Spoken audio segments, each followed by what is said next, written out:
5h26 da manhã, horário de Brasília, do dia 9/11/2016. Nessa exata hora, aconteceu o que o mundo, de certa forma, não esperava, mas temia. Donald John Trump, de 70 anos, se tornou o 45º presidente dos Estados Unidos da América. Ao contrário do que, mais uma vez, previam as pesquisas. Pouca diferença, mas sempre com vantagem para Hillary Clinton. A vitória de Donald Trump coloca fim a diversas eras. A de um país mais aberto ao mundo, a do Partido Democrata, com um dos presidentes mais populares e progressistas de todos os tempos no poder. E ao longo de toda essa edição, nós vamos mostrar como se desenhou essa vitória.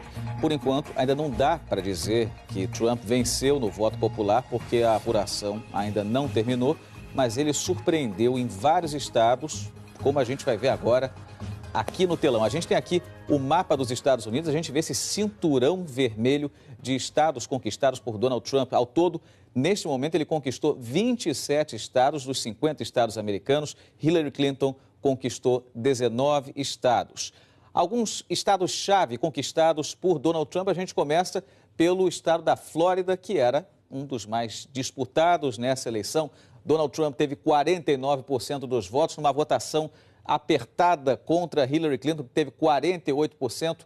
Pouco mais de 100 mil votos de diferença na Flórida deram os 29 delegados a Donald Trump. A Flórida, que é um dos chamados swing states, que não tem uma posição definida entre democratas e republicanos. A Carolina do Norte foi outro estado-chave conquistado por Donald Trump. Ele levou os 15 delegados da Carolina do Norte ao conquistar 2.339.603 votos, 51% contra 47% de Hillary Clinton.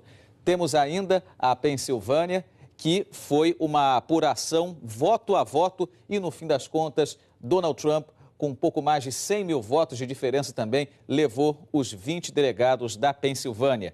Ohio, que também era um estado em disputa, que não tem uma tendência definida entre democratas e republicanos, os 18 delegados foram para Donald Trump, que teve 52% dos votos no estado. E, finalmente, Wisconsin, que foi o estado que deu a vitória a Donald Trump no colégio eleitoral, quando ele ultrapassou a marca de 270 delegados, com esses 10 delegados do estado, ao conquistar 1.394.986 votos em Wisconsin. E a gente vai agora ao vivo até Miami, porque a correspondente Raquel Krahenbuhl vai contar para a gente os detalhes dessa votação, dessa eleição. E, Raquel, não só aí em Miami, mas em vários estados, como a gente acabou de ver, inclusive ali no mapa, a disputa foi voto a voto, né? Por enquanto, ainda boa noite para você. Oi, bom dia para vocês aí no Brasil, Eric. É exatamente isso, foi uma vitória surpreendente. As pesquisas, especialmente aquelas pesquisas do colégio eleitoral, davam muito mais vantagem à democrata Hillary Clinton. Então, essa virada nessas pesquisas pegou muita gente de surpresa aqui nos Estados Unidos e obviamente, em todo o mundo, Eric. Então, a gente venceu aqui nos Estados Unidos a vontade de mudar Washington, Eric. A vontade, a voz dos eleitores que estavam cansados da política americana, das elites aqui políticas que Hillary Clinton representa e que escolheram, então, um presidente que representava essa mudança, que não era político, não fazia parte dessa elite política, que não era um empresário.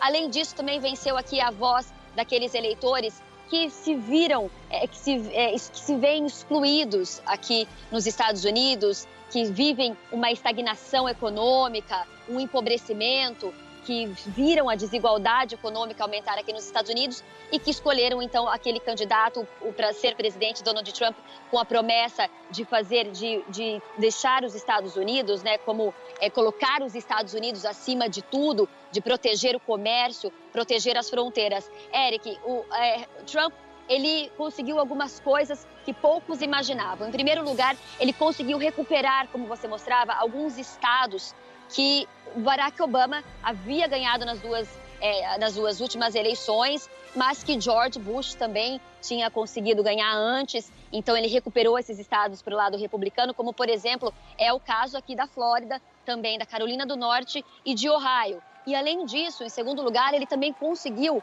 virar alguns estados que há mais de 4 eleições, pelo menos, vinham votando no Partido Democrata, como você falou, também é o caso da Pensilvânia, de Wisconsin, provavelmente também é o caso de Michigan, que a disputa ainda não foi decidida, mas ele lidera. E a gente lembra, são estados que ele vinha apostando bastante, porque vivem um declínio econômico e a classe trabalhadora desses estados apoiam, davam um grande apoio, né, a Donald Trump e essas propostas dele que eu falava há pouco tempo. Agora, além disso, Eric, um detalhe importante é que Donald Trump também conseguiu mais apoio das minorias do que muitos imaginavam. Inclusive, ele conseguiu mais apoio de latinos, de negros e também de jovens, mais do que Mitt Romney conseguiu em 2012. Então, ele conseguiu uma vitória surpreendente, ele já fez um discurso da vitória, disse que vai trabalhar para unir o país novamente, que vai trabalhar por todos, que não vai decepcionar ninguém. Hillary Clinton já ligou a Donald Trump para conceder, então, a vitória.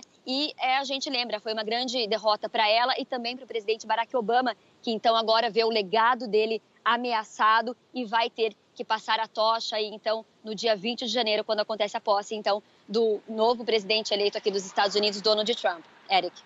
Exatamente, mudança total, mudança de paradigmas, mudança de partido, mudança de morador da Casa Branca. Essa foi Raquel Krahenbuhl falando ao vivo de Miami, que foi uma cidade que votou em peso na Hillary Clinton, mas o estado da Flórida acabou votando em Donald Trump. Raquel, muito obrigado pelas informações, boa noite para você.